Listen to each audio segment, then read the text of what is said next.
Hello दोस्त, आप सभी को अपने यूट्यूब चैनल अखंड भारतीय एजुकेशन प्लेटफॉर्म पे स्वागत है। यहाँ पे हम लोग बीपीएससी बिहार दरोगा बिहार पुलिस एसएससी आदि कॉम्पिटिटिव एग्जाम की तैयारी करते हैं लोग, वो भी बिल्कुल फ्री ऑल सब्जेक्ट के साथ। आज हम लोग चौहान वंश के बारे में पढ़ेंगे लोग। कौन से वंश के बारे में? चौहान वंश के बारे में पढ़ेंगे लोग, ठीक है। तो ये चौहान वंश के बारे में जानते हैं लोग कि इस वंश का उदय कहाँ हुआ था, कैसे होता, स्थापना कौन कौन इसमें शासक थे लोग, क्या इसके बारे में हम लोग आज जानेंगे लोग। आइए देखिए, इस वंश का जो उदय जंगल देश में हुआ था, ठीक है, जिसे बाद में सपात लक्ष्य कहा गया था, यानी 1.25 लाख गांव कहा गया था, जिसकी राजधानी कहाँ थी? अहिछत्रपुर थी। कहने का मतलब जो चौहान वंश का उदय हुआ था कहाँ हुआ था? जंगल देश में हुआ था। देखिए ये जंगल ये नाम है, ठीक है, कौन सा? जंगल देश में हुआ था, जिससे बाद में, और उस जंगल देश को बाद में सपात लक्ष्य के नाम से जाना गया, और या 1.25 लाख के नाम से भी जाना गया था। देखिए जंगल देश का जो राजधानी था ना, छत्रपुर था। कहाँ था? अहिछत्रपुर था। देखिए चंदवरदाई के अनुसार इस वंश की उत्पत्ति अग्निकुंड से हुई थी। कहने का मतलब चंदरवदाई ये क्या थे? लेखक थे। इनके अनुसार इस वंश की उत्पत्ति हुआ था, चौहान वंश का उत्पत्ति अग्निकुंड से हुआ था, ठीक है।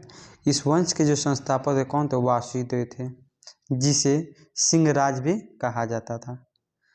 चौहान वंश के संस्थापक कौन थे? वासुदेव थे। वासुदेव थे, ठीक है। इस वंश के सबसे योग्य शासक अरुराज थे, जिनके दरबार में संस्कृत के विद्वान विग्रहराज चौथे विशल देव रहते थे। कहने का मतलब, चलो तो क्या यार, देखिए कहने का मतलब कि इस वंश के सबसे योग्य शासक कौन थे?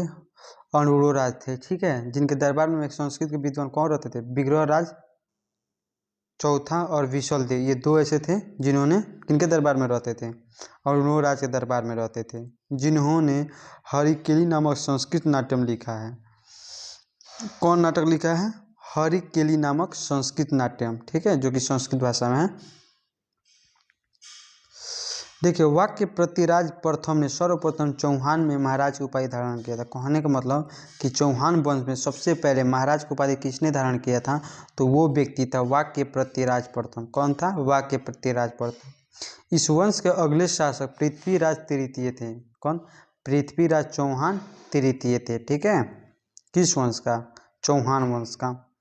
पृथ्वीराज चौहान को राम पिथैरा भी कहा जाता था। कहने का मतलब पृथ्वीराज चौहान को जो तृतीय थे, उन्हें दूसरा कौन से नाम से जाना जाता था? राम पिथैरा के नाम से भी जाना जाता था। कहने का मतलब पृथ्वीराज तृतीय चौहान ने पिता सोमेश्वर तथा माता कर्पूरी देवी जो त्रिपुरी को कलचुरी राजा अलचर राज की पुत्री थी। कहने का मतलब पृथ्वी तृतीय चौहान, ठीक है, उनके पिता का नाम क्या था? तो सोमेश्वर, और उनके माता का नाम क्या था? कर्पूरी देवी, ठीक है। जो कर्पूरी देवी थी एक त्रिपुरी के कलचुरी राजा थे, ठीक है। त्रिपुरी के कौन राजा थे? कलचुरी राजा थे, ठीक है। कलचुरी राजा जिसका नाम क्या था? अलचर राज। क्या नाम था? अलचर राज। उन्हीं की पुत्री थी कौन? कर्पूरी देवी। और कर्पूरी देवी किसकी माँ थी? पृथ्वीराज चौहान की माँ थी, ठीक है। और पृथ्वीराज चौहान के पिता का नाम सोमेश्वर था। देखिए पृथ्वीराज तृतीय के दरबार में जननायक चंद्रबरदाई, विश्वरूप, बागीश्वर, जनार्दन, विद्यापति, गौड़, आशाधर तथा पृथ्वी भट्ट आदि विद्वान रहते थे। किसके दरबार में? तो पृथ्वीराज चौहान के दरबार में कौन कौन से विद्वान रहते थे? तो जया नायक, चंद्रबरदाई, विश्वरूप, बागीश्वर, जनार्दन, विद्यापति गौड़, आशाधर तथा पृथ्वी भट्ट आदि कौन विद्वान रहते थे किसके दरबार में, तो पृथ्वी तृतीय के दरबार में।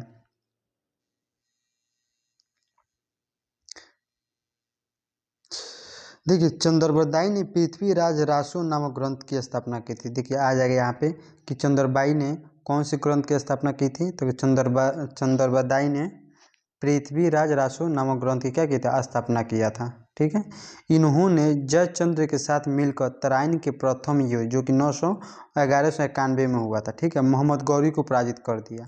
कहने का मतलब जयचंद्र के साथ मिलकर कौन, पृथ्वी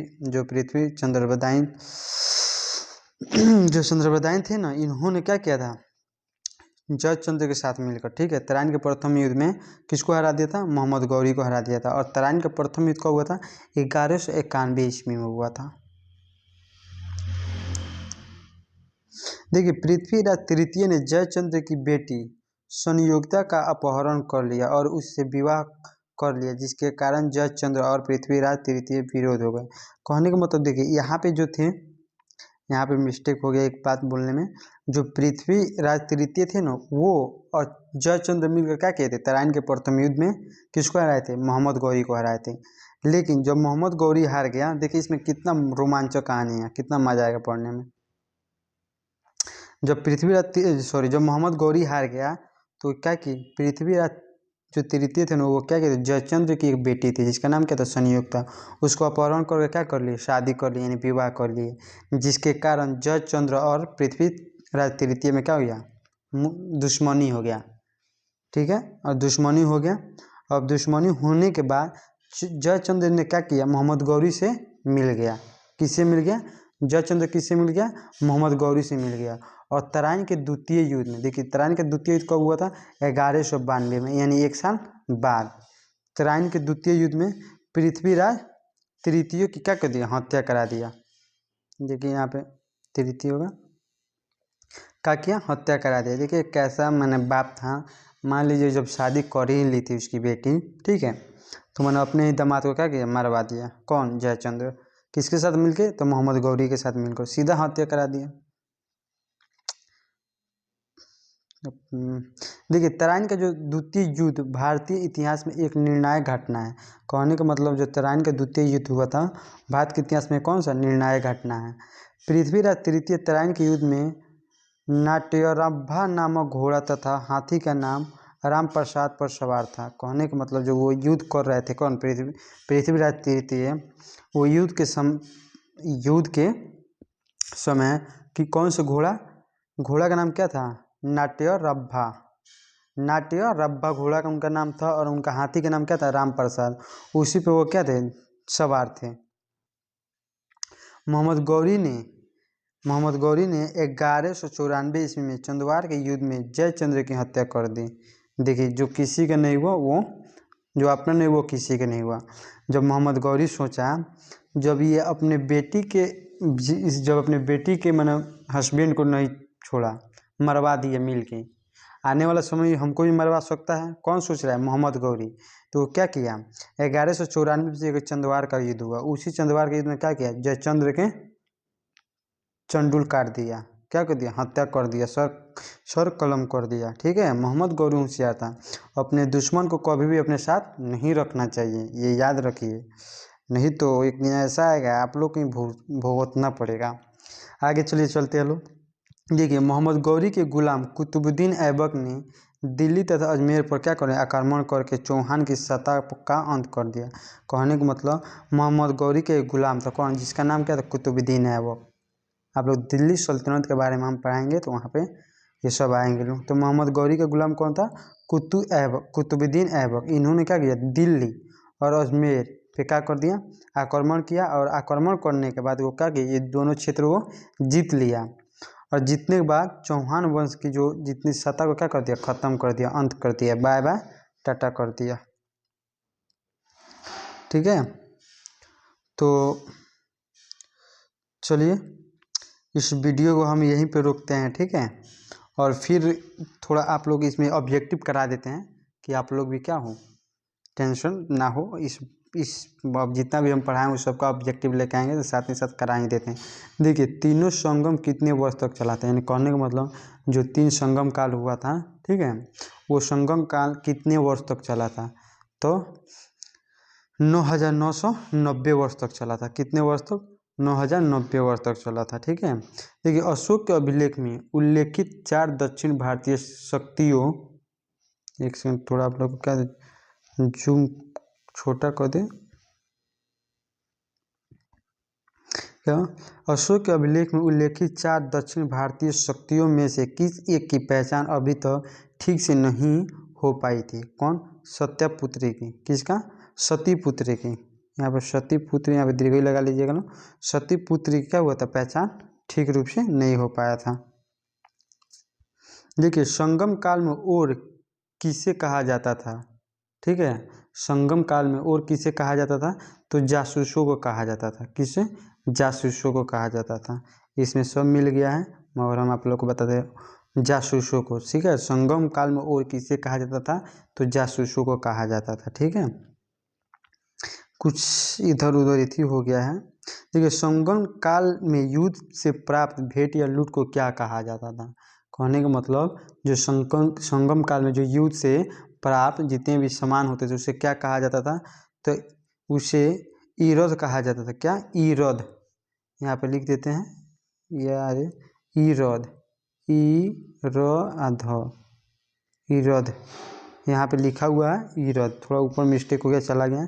क्या कहा जाता था? ईरद कहा जाता था। देखिए वन लाइनर क्वेश्चन है ये। संगम साहित्य में बेची शब्द का प्रयोग किस अर्थ में हुआ है? तो गोहरण में हुआ है। संगम साहित्य में बेची शब्द का प्रयोग, इतना बेची शब्द का प्रयोग किस अर्थ में हुआ है? तो गोहरण में हुआ है। ठीक है। देखिए संगम काल में कर संग्राहक को क्या कहा जाता था? संगम काल में संग्राहक को, कर संग्राहक को क्या कहा जाता था? वरियार कहा जाता था। क्या बोला जाता था? वरियार बोला जाता था। देखिए कुलावो-नेकन शब्द का उपयोग, कौन सा?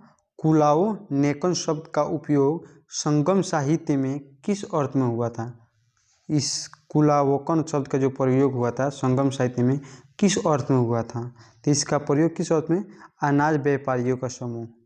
कौन? अनाज व्यापारियों का समूह के रूप में हुआ था। संगम काल में ग्राम प्रशासन को क्या कहा जाता था?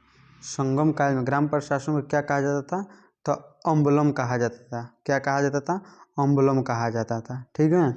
तो आज आप लोग को इतने ही ऑब्जेक्टिव करा रहे हैं। इसके बाद हम क्या करेंगे, आप लोग जितना भी चैप्टर पढ़ाए हैं सबका ऑब्जेक्टिव कराते चलेंगे, ताकि आप लोग भी प्रैक्टिस हो जाए, जो याद किए हैं उसका क्या हो जाए, रिवीजन हो जाए।